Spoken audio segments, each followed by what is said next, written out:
MySQL Workbench can be installed in two different ways. One is MySQL installer download. It will it is like a community. Here you can download MySQL server, MySQL Workbench, and all these things together. Okay, so you have to select the version, you have to select the operating system, you have to click download here. No thanks, just start my download. See, it is downloaded, so you have to click it here and just wait for a few minutes. It will start installing. Okay, and I will show you the second option also. You have to just write MySQL Workbench download. If you click here, then see, from here also, if you click download, then also you can download the MySQL Workbench.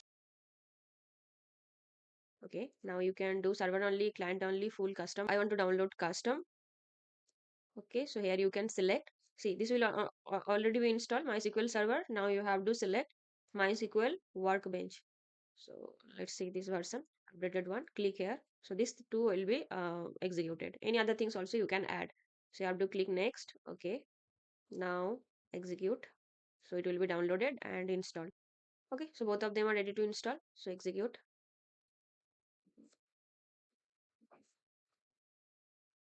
It's done, complete. So click next.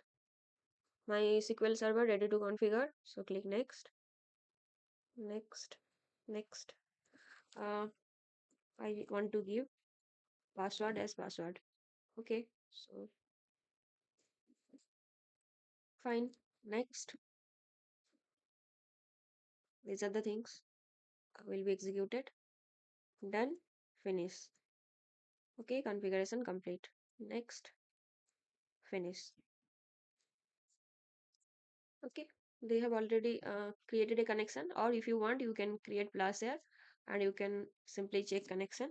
You just have to provide password. Fine. Now if you click uh, provide a name. Okay, so let's give a name.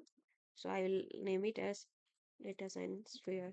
Now you have to write the connection. Okay, so if you click OK, this is done. Now click here.